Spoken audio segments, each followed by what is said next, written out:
The old wooden bench outside the small train station in Asheville, North Carolina had become Nathan's favorite place to hide from the world.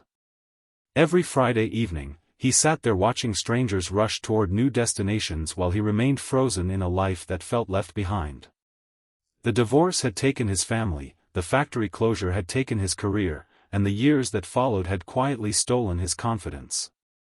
As another train disappeared into the distance, he lowered his head and thought the words that had haunted him for months, "My best years are gone." At that very moment, someone quietly sat beside him, and before he could even look up, a gentle voice broke through the silence with words that would slowly change everything.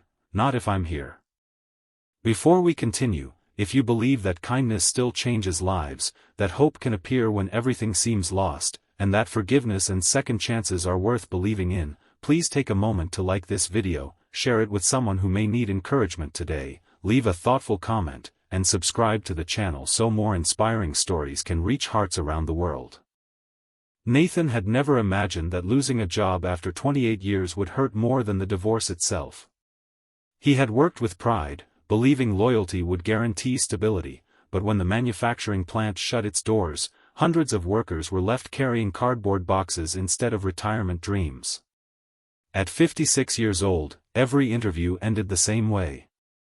Companies politely smiled, thanked him for coming, and chose someone younger. Bills grew heavier while hope became lighter.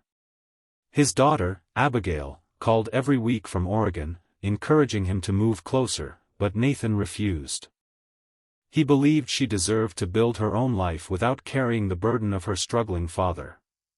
Pride became another wall separating him from happiness. The woman beside him introduced herself as Grace. She wasn't trying to fix his life. She simply listened. Every Friday she returned to the same bench carrying 2 cups of coffee, never asking for anything except another conversation. She volunteered at a neighborhood community center where people of all ages learned practical skills, shared meals, and supported one another through difficult seasons. Grace invited Nathan several times, but he always declined, convinced that he had nothing left to offer anyone. Deep inside, he believed broken people could only receive help, never give it. One rainy afternoon, after another disappointing interview, Nathan finally accepted her invitation.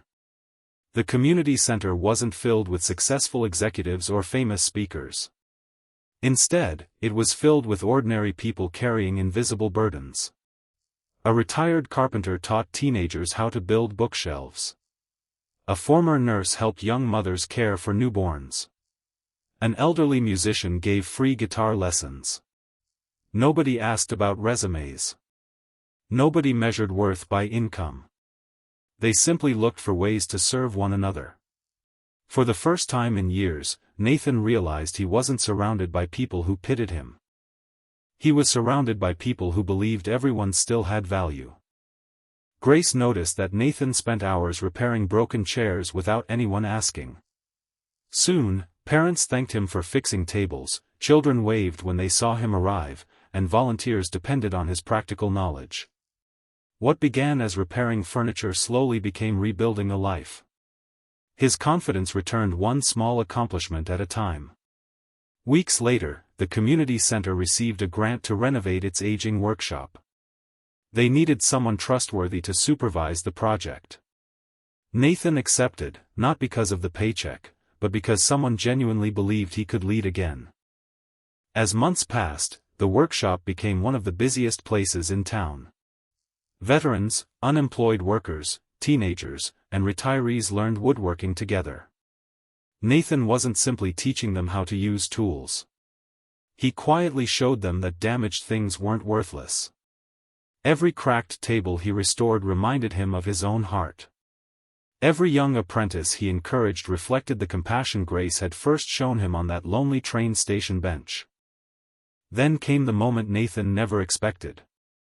Abigail surprised him with a visit. She walked into the workshop expecting to find the tired, defeated father she had worried about for years. Instead, she found people thanking him, laughing beside him, and calling him their mentor. Tears filled her eyes as she realized her father had not only survived his hardest years but had become the reason many others found hope. Father and daughter embraced longer than either expected, quietly healing wounds created by distance, fear, and silence. One evening, Nathan and Grace returned to the same station bench where everything had begun. Another train rolled past, but this time Nathan didn't watch it with regret. He watched it with gratitude because he finally understood that life wasn't measured by what had already happened. It was measured by the courage to keep moving when the future still couldn't be seen. The sentence he once believed had defined his life had become nothing more than a memory. His best years had not disappeared. They had simply been waiting for him to stop looking backward.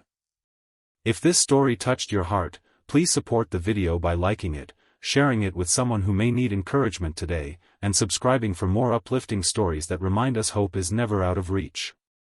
And before this story ends, I'd love to hear from you. Please leave a comment telling us about someone whose kindness changed your life, or a moment when you discovered it was never too late to begin again. Your words may become the encouragement another viewer desperately needs today. Nathan eventually realized that success wasn't getting his old life back. Success was discovering a new purpose he never would have found without hardship.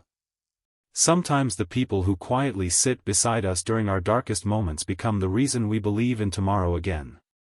And sometimes, the best years of our lives aren't the ones we've lost, they're the ones that begin the moment someone reminds us that hope is still waiting.